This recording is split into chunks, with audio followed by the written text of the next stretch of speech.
Students, आज हम 10वीं क्लास की एग्ज़ाम के नुक्ते नज़र से कुछ इम्पोर्टेंस ग्रामर के चैप्टर पढ़ेंगे। उसमें पहला है रमूज़ औक़ाफ़, जिसको इंग्लिश में पंक्चुएशन कहते हैं। रमूज़ औक़ाफ़, रमूज़ जमा है रम्ज़ की, जिसका मतलब है इशारा या अलामत, और औक़ाफ़ वक़्फ़ की जमा है, जिसका मतलब है ठहरना या रुकना। रमूज़ औक़ाफ़ उन अलामतों या इशारों को कहते हैं जो किसी इबारत के एक जुमलों को उसके बाकी हिस्सों से अलग करने के लिए इस्तेमाल होती है। इनके इस्तेमाल से जुमलों का मफ़हूम वाज़ा हो जाता है। उससे पहला है ख़त्मा। ख़त्मा का निशान इस तरह से, जैसे अंग्रेज़ी में फुल स्टॉप कहते हैं, उर्दू में जुमला मुकम्मल होने पर हम इस तरह का निशान लगाते हैं, जिसे हम ख़त्मा कहते हैं।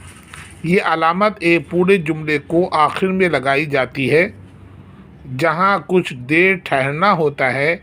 ये एक जुमले को दूसरे जुमले से अलग करती है। दूसरा है सवालिया, जिसे हम नोट ऑफ इंट्रोगेशन कहते हैं अंग्रेज़ी में। सवालिया निशान, ये अलामत सवालिया जुमले के इख्तिताम पर लगाई जाती है। इसके इस्तेमाल से सादा और सवालिया जुमले में फ़र्क पैदा होता है। जैसे क्या तुम बाहर जाओगे, सवालिया निशान लगा दिया। दरवाज़ा पर कौन है, ये एक सवाल है, हमने सवालिया जुमला लगा दिया। तीसरा है सकता, जिसे हम अंग्रेज़ी में कॉमा कहते हैं। उसकी मिसाल ये है, ये एक छोटा और मुख्तसर वक्फ़ा होता है जिसमें हल्का सा तवक़ुफ़ करके आगे जाना होता है। अंग्रेज़ी में इसको कॉमा कहलाता है। तो इस तरह से अब आगे देखिए।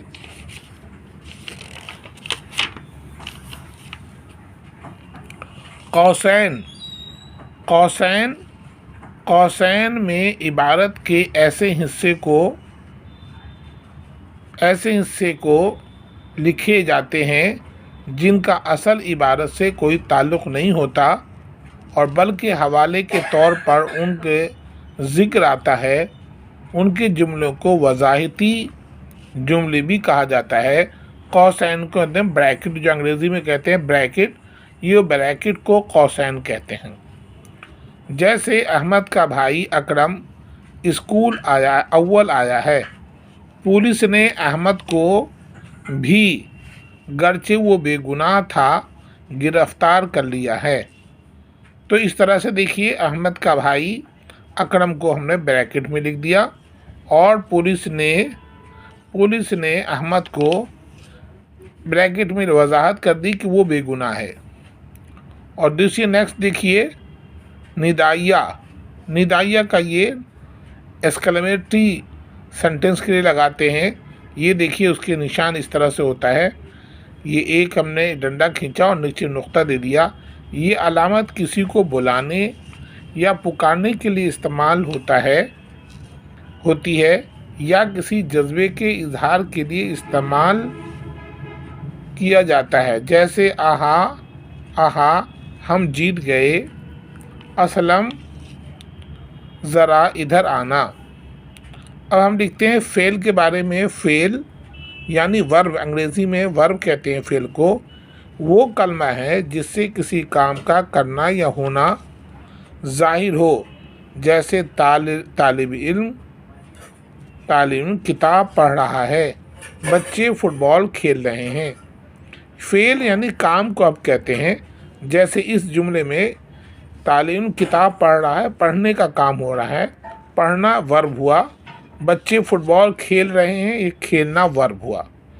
अब वर्ब की कुछ किस्में हैं, देखिए अपने सिलेबस में 2 दी हुई हैं। फ़ेल मारूफ, वो फ़ेल जिसका फ़ाइल यानी सब्जेक्ट यानी काम करने वाला मालूम हो, जैसे वो आया, अहमद पढ़ता है वगैरह। यानी वो जुमला जिसके अंदर फ़ेल मारूफ उसको कहते हैं जिसमें सब्जेक्ट यानी काम करने वाला ज़ाहिर हो।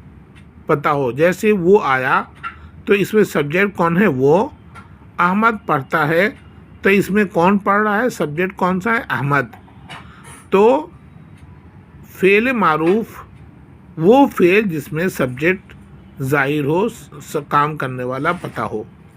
फ़ेल मजहूल वो फ़ेल जिसका फ़ाइल यानी सब्जेक्ट यानी काम करने वाला ना हो, यानी उसके अंदर कोई सब्जेक्ट ना हो जिसके ज़रा काम किया जा रहा है। जैसे कपड़े धुल गए, आटा पिस गया, मकान बन गया। इसमें जुमलों में ये जाहिर नहीं हो रहा है कि कपड़े किसने धुले, मकान किसने बनाया। तो ऐसे अगर जुमले हों तो उसमें हम कहेंगे ये फ़ेल मजहूल है। अब आया इस्म की किस्म। इस्म के बारे में हम जानते हैं, किसी शख्स, जगह या चीज़ के नाम को हम इस्म कहते हैं, जिसको अंग्रेज़ी में नाउन कहते हैं। Noun is the name of a person, a place of a thing. अब उसकी दो किस्में हमारे सिलेबस में हैं, इसमें मारफा और इसमें नाकरा, यानी प्रॉपर नाउन और कॉमन नाउन। तो इसमें मारफा वो किसी शख्स, जगह, चीज़, जानवर और परिंदे के ख़ास नाम को इसमें मारफा कहते हैं। यानी ख़ास शख्स, ख़ास जगह, ख़ास चीज़ के नाम को हम प्रॉपर नाउन या इसमें मारफा कहते हैं। जैसे दिल्ली एक शहर का नाम है, गंगा, गाय, मोर वगैरह। अब दूसरा है इसमें नकरा। इसमें नकरा यानी कॉमन नाउन, किसी शख्स, जगह, चीज़, जानवर या परिंदे के आम नाम को इसमें नाकरा कहते हैं। आम नाम को इसमें नाकरा कहते हैं। जैसे लड़का, शहर। अब लड़का से मुराद कोई भी लड़का हो सकता है, शहर से मुराद कोई भी शहर हो सकता है। नदी, तो बहुत सारी नदियां हैं, कॉमन है। किताब, कोई भी किताब हो सकती है, वगैरह। तो इस मारफा यानी प्रॉपर नाउन, ख़ास शख्स, ख़ास जगह का नाम, और इसमें नाकरा जिससे ज़ाहिर हो कि आम नाम हो, कॉमन हो। जैसे हम शहर कहते हैं, जैसे नदी कहते हैं, तो इससे कोई ख़ास ज़ाहिर नहीं हो रहा है, तो ये इसमें नाकरा है। तो इस नज़र से आप इस तरह इसको समझ लें, इनसे सवालात आएंगे।